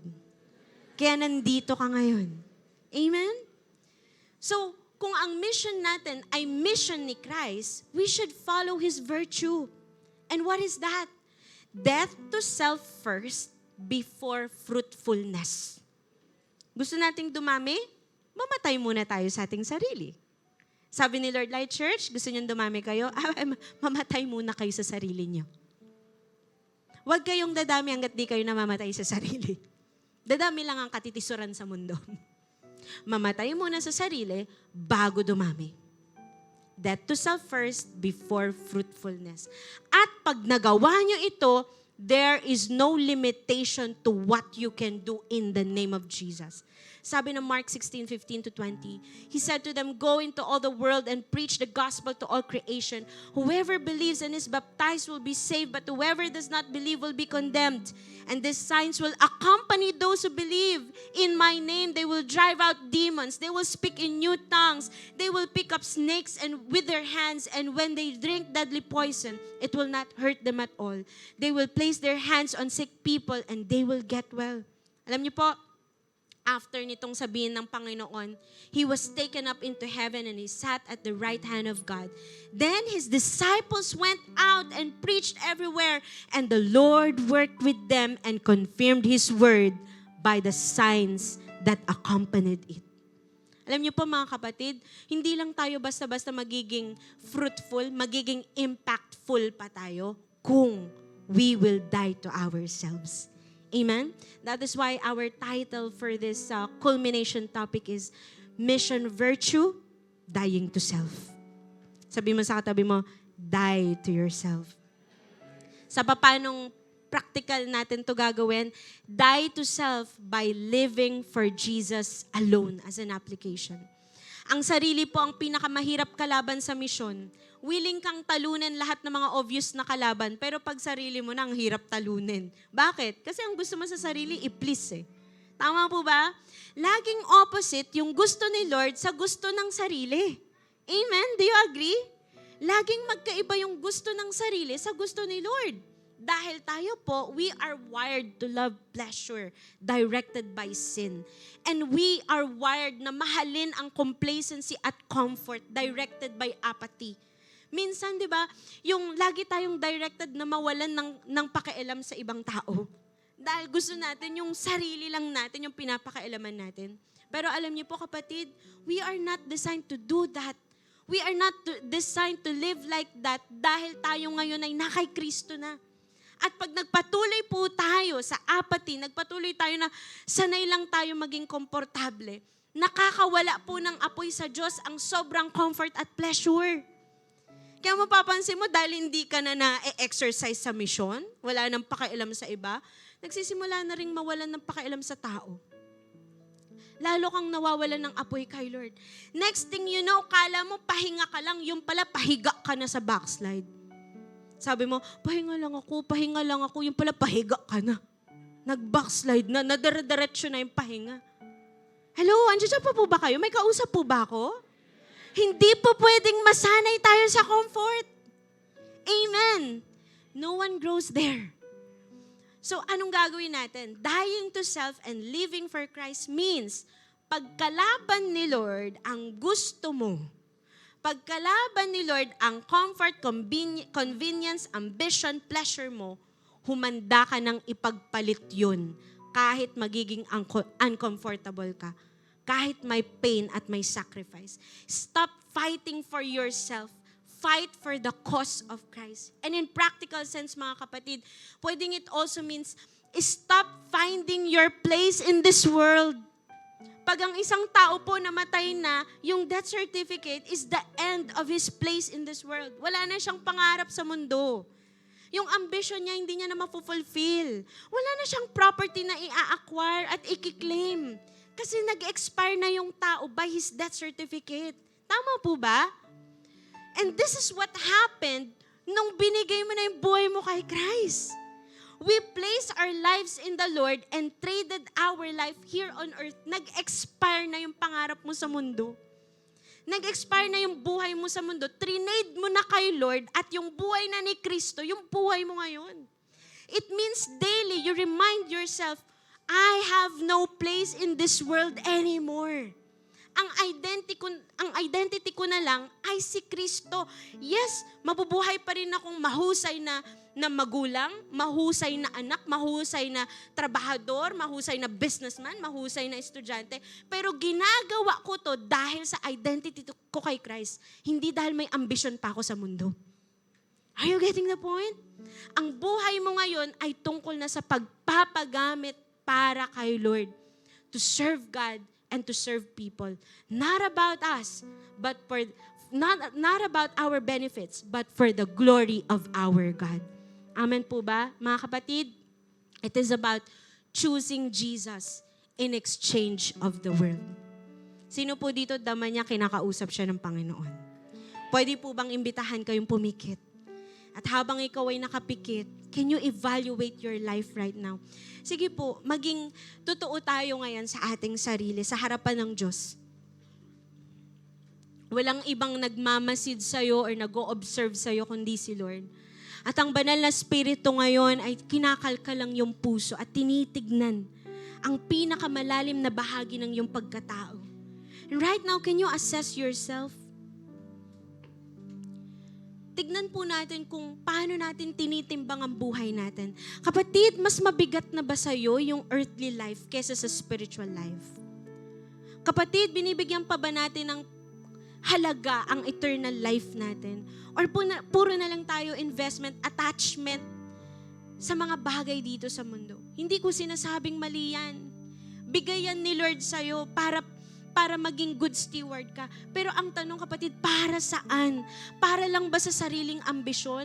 After your life is done, pwede mo bang i-assess kung kukunin ka ni Lord today, kung kukunin ka ni Lord bukas, kung sakali lang naman na hindi natin matapos ang 2024, ano ang investment mo sa eternity? It is just a question na magcha-challenge natin na timbangin. Nasaan ang buhay natin ngayon? Are we those na mahal ang earthly life natin? Or are we those na mahal ang spiritual life natin?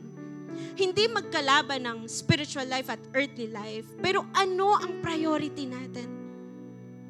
Kapatid, I promise you na kahit buong mundo ma-acquire mo sa buhay na ito, nothing will ever satisfy your soul but Jesus. At sa harapan ng Panginoon, ang pinakamalaking importansya ay ang kaluluwa mo at ang ginawa mo sa relationship mo kay Lord. Kaya wag mong paghinayangang i-trade ang buhay mo dito para sa buhay na para kay Kristo. If this is the first time na nakarating ka sa gawain na ito at nais mong tanggapin ang Panginoon bilang Panginoon at tagapagligtas, kung nais mong i-trade ang buhay mo para sa buhay na binibigay ni Christ, right now, open your heart, buksan mo yung puso mo. Papasukin mo si Jesus sa iyong buhay. Manalangin ka ng taimtim, humingi ng tawad at manampalataya sa ginawa ni Christ because He died for your sins. There is salvation in Jesus' name. Hindi aksidente na nandirito ka sa oras na ito. Maybe ito na yung time for you to really commit your life in the Lord. Dahil may gagawing maganda si Lord sa iyong buhay once that you've surrendered your life to the Lord. Hallelujah. And to all of us here in this place, kinakausap tayo ng Diyos right now na yes, mission-minded tayo. Pero kapatid, bago tayo mag-mission or lumabas, may kailangan munang mamatay sa buhay natin. Baka hanggang ngayon, buhay na buhay pa yung lumang pagkatao, yung lumang masamang ugali. Kaya minsan ang hirap-hirap na mag-mission sa ibang tao kasi ang kitang-kita nila sa atin yung masamang ugali na buhay pa rin. Yung kasalanan na hindi mabitaw-bitawan.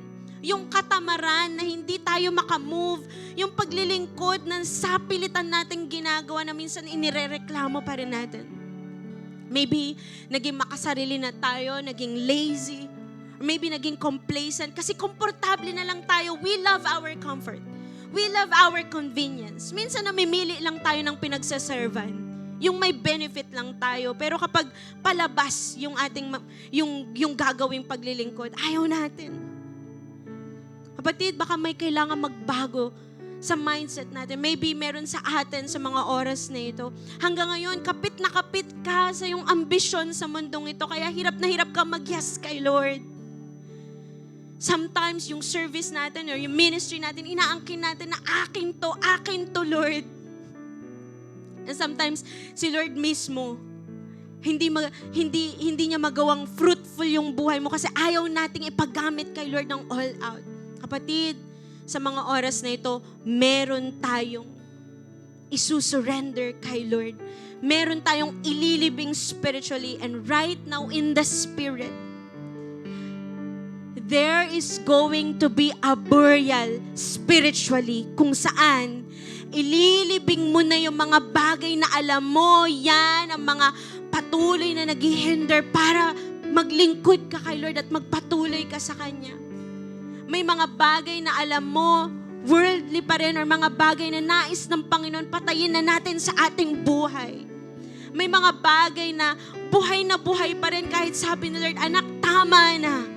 Anak, itigil mo na. Anak, cut off everything na hindi na nababagay sa iyong buhay. Patid, sa mga oras na ito in the Spirit, whatever it is that we need to bury at mamatay na sa ating buhay, surrender it to the Lord. If that is your desire sa mga oras na ito, can you stand on your feet and raise up your hands to the Lord? In the Spirit, let the Lord minister to you at ipinpoint sa iyo ang mga bagay na alam mo kailangang mamatay na sa iyong buhay. Mga bagay na alam mo ayaw na ni Lord na manatili sa iyong buhay. Kasinungalingan ba yan? Katamaran ba yan? Kasalanan ba yan? Addiction ba yan? Worldliness ba yan? Materialism ba yan? Whatever it is that is hindering us from growing. Kapatid, ito na yung panahon na kung maglilingkod ka kay Lord, gawin mo ng buong puso. Gawin mo ng buong pagkatao. Pero may kailangang mamatay sa buhay natin. Dying to self means living for Christ alone. Hallelujah. I give myself away so you can use me. Come on, surrender everything. Mga bagay na alam mo matagal na dapat patay sa iyong buhay. Paulit-ulit na lang na yun ang nagiging dahilan kung ba't ka natatalisod. Kaya hindi lumalago. Kapatid, matagal na dapat fruitful ka. Maybe, matagal na panahon na dapat na maximize yung buhay mo. Kung merong hanggang ngayon, hindi mo mag-give up. The selfishness, right now, surrender it to the Lord. You cannot be fruitful kung patuloy tayong magiging selfish. So you can use me. Maring sa lugar na ito may tinatawag ang Diyos para completely sumunod sa Kanya, sa calling, sa purpose na binigay sa Kanya ng Panginoon. Pero hanggang ngayon, yung ambisyon mo sa mundo, yun ang pumipigil sa'yo to completely say yes. Yung kompetensya sa paligid, sa ibang tao, hanggang ngayon may inggit sa ibang tao. Hanggang ngayon, yung buhay mo, kinukumpara mo sa iba. And even to the world. Kaya hirap na hirap ka mag-yes kay Lord completely. Maybe hanggang ngayon, pinipigilan ka ng mga sariling dreams, selfish desires. Kapatid, we cannot be fruitful this year. We cannot be used at ma-maximize tayo this year kung hindi natin hahayaang mamatay ang mga bagay na yan sa buhay natin. Kaya sa mga oras na ito, if you know that God wants you to bury all those things, selfish, worldly ambitions, selfishness, pagmamahal sa comfort, now is the right time to surrender them. Come on. Come on. Patid, kung hindi lang din tayo mamamatay sa ating sarili, wag na lang tayong dumami. Kung di lang din tayo magpapabago kay Lord, wag na lang tayong dumami. Kasi dadami lang ang katitisuran sa mundo. Pero ako naniniwala that now that you have heard this message, there is a challenge for you God wants to maximize your life this 2024. God wants to use you powerfully, mapakinabangan ng iyong buhay, hindi lang para sa sarili, pero ng ibang tao. Magkaroon ka ng impact sa community, magkaroon ka ng impact sa iyong pamilya, and finally, maging fruitful. So right now, death to self means surrender the old self. Come on, it's about time. Maybe meron dito, ang tagal-tagal mo ng Kristiyano, pero ayaw mo pa rin maglingkod. Ayaw mong ibigay ang buhay mo sa paglilingkod. Pero sa mga oras na ito, I believe that God is touching your heart. May ginagawa si Lord sa iyong puso. At ito yung tamang panahon to commit yourself in giving your life away to Jesus. Sa oras na ito, may trading na nagaganap in the Spirit. Trade your life to the life na nais ng Panginoon para sa'yo. Kapatid, kung isusurrender mo lang yung personal at selfish ambition, handa si Lord na bigyan ka ng pangarap na galing sa Kanya. At yung pangarap na yon maa-accomplish mo sa tulong ng Panginoon. So right now, if you want that, can you raise up your hands and trade everything to the Lord? Trade everything to the Lord. Come on. May palitan na nagaganap. Bigay mo yung buhay mo kay Lord at bibigyan ka ng pangarap ng Panginoon. Mas maganda yung pangarap ni Lord para sa'yo. As you sing this song, make this the prayer of your heart. Lord, my life is not my own anymore. Huwag mo nang hanapin yung place mo sa mundo. May place ka kay Lord. God is your portion. Huwag kang makipagkompetensya sa mundo. Huwag kang mainggit sa mundo. God is your portion. Give yourself away. Kung maglilingkod ka, maglingkod ka na ng all out. Hallelujah. Come on, may trading na nangyayari ngayon. May palitan na nangyayari in the Spirit. And God is giving you dreams, vision for this 2024. I give myself to you. My life is not my own. To you I belong. I give myself to you. For the last time, can you sing this song? My life is not my Come on, declare it. Ang pamilya ko, ang buhay ko, ang trabaho ko, ang business ko, ang pag-aaral ko. Lord, sa'yo lahat to. Gamitin mo ang buhay na to. Lahat ng meron ako, Lord, sa'yo lahat to. Use it for your eternal purpose. God, patawarin mo kami. Kung dumarating sa time, bagamat kami Kristiyano na, namumuhay kami like the world, attached to earthly things. Patawarin mo kami, Panginoon, kung sometimes yung pangarap na lang namin ang sinusunod namin at hindi yung pangarap mo, O Diyos. Patawarin mo kami kung there are times ang liit ng tingin namin sa spiritual life, pinagpapalit namin sa mga earthly priorities namin. But Lord, this time, na-correct kami, O Diyos, na balik yung mindset namin, Panginoon, sa totoong death to self. It is about trading our lives sa buhay na nais mo para sa amin. Lord, tapos na kami sa paghahanap ng place namin sa mundong ito. Hindi kami para sa mundo. Para kami sa'yo. But Lord, we will be excellent in our lives in this world. Pero Lord, gagawin namin ito for your glory and for your purpose alone. Tulungan mo kami, Panginoon, na lagi kaming matutok sa kung anong nais mo sa amin. Kung ano ang purpose mo sa amin eternally. Maraming salamat, O Diyos. I believe na may breakthrough na nangyari ngayon. I believe na may mga pangarap kang binuksan. I believe, Lord God, that this year may magiging fruitful at may mamamaximize ang buhay para sa iyong pangalan. We thank you. We love you, God. This is our prayer in Jesus' name. Amen. Amen. Come on, malakas na palakpak para kay Lord. Hallelujah. There's a reason to celebrate. Ayan, sa mga habol po ng kanilang tithes and offering, dito ka na lang po sa harapan sa basket. Thank you, God. Thank you, Jesus, for your word. Thank you for reminding us that we should prioritize a spiritual life. Come on, we declare this song. You sent your son from heaven to earth, delivered us all.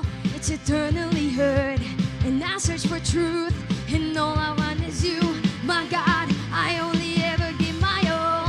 Jesus, we're living for your name. We'll never be ashamed of you. Oh, oh, oh, our praise in all we are today. Take it all. Take it all. Jesus, we're living for your name. We'll never be ashamed of you.